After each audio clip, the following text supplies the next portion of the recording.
Les 5 pas vers le ciel.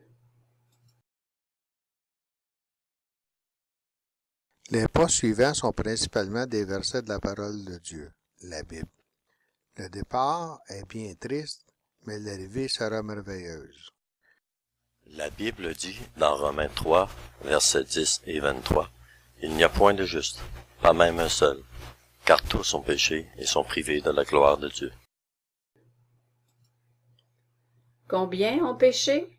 Dieu dit tous ont péché. Je serai la première à admettre que j'ai péché. Et toi, crois-tu que tu as commis des péchés dans ta vie? Comprends que le péché doit être puni. Car le salaire du péché, c'est la mort. Romains 6, 23a. Ce verset inclut une seconde mort. Apocalypse 21:8 nous dit quelle est la seconde mort et qui la souffrira. Mais pour les lâches, les incrédules, les abominables, les meurtriers, les enchanteurs, les idolâtres et tous les menteurs, leur part sera dans les temps de feu et de soufre, ce qui est la seconde mort.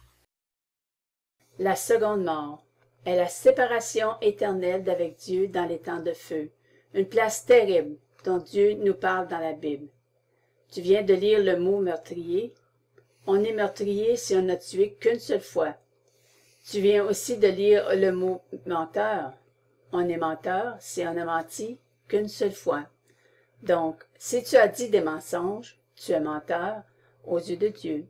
Remarque bien que Dieu a dit tous les menteurs, pas quelques menteurs, ni la plupart des menteurs, mais tous les menteurs seront jetés dans les temps de feu et de soufre. Reconnais que Jésus-Christ a payé la peine du péché pour toi. Romains 5, verset 8 nous l'affirme. Mais Dieu prouve son amour envers nous, en ce que, lorsque nous étions encore des pécheurs, Christ est mort pour nous. Souviens-toi que le salaire du péché est la séparation d'avec Dieu. Cette séparation, Jésus l'a endurée à notre place. Sur la croix, Dieu a mis le péché du monde sur Jésus. Pendant qu'il portait nos péchés, il fut séparé de Dieu le Père. Voilà pourquoi Jésus s'est écrié sur la croix, « Mon Dieu, pourquoi m'as-tu abandonné ?» Mais Jésus, ayant satisfait la justice de Dieu, est ressuscité 3 jours plus tard, comme il l'avait annoncé. Rends-toi compte que Dieu veut te donner maintenant le don de la vie éternelle. Romains 6, 23b nous annonce la bonne nouvelle. Le don gratuit de Dieu, c'est la vie éternelle en Jésus-Christ, notre Seigneur.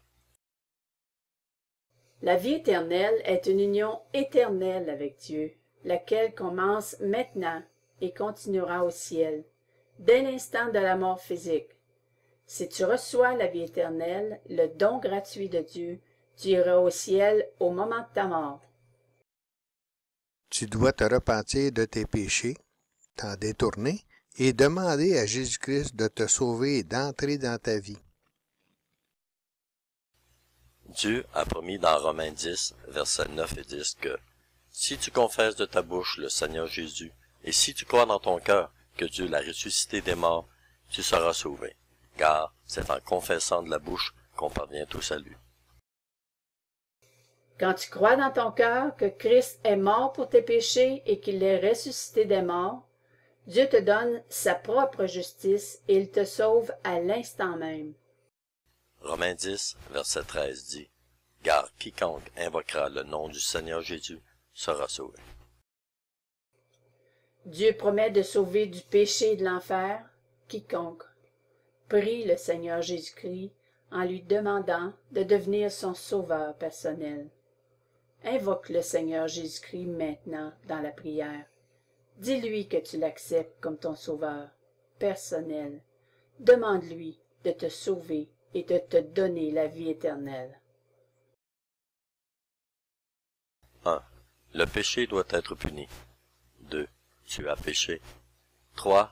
Dieu veut te donner la vie éternelle maintenant. 4. Christ a payé la peine du péché pour toi. 5. Repens-toi et demande à Christ de te sauver.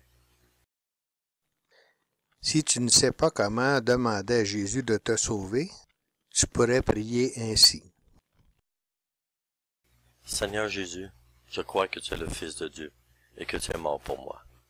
Pardonne mes péchés. Je te demande d'être mon sauveur personnel, de sauver mon âme. Donne-moi ton don de la vie éternelle. Aide-moi dès maintenant à vivre pour toi. Je te le demande en ton nom. Amen.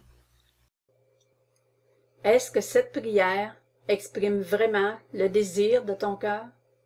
Si oui, dis-le maintenant, du fond de ton cœur. L'assurance du salut et de la vie éternelle. Rappelle-toi les promesses de Dieu. Celui qui croit au Fils a la vie éternelle. Jean 3, verset 36. Car quiconque invoquera le nom du Seigneur Jésus sera sauvé. Romains 10, verset 13.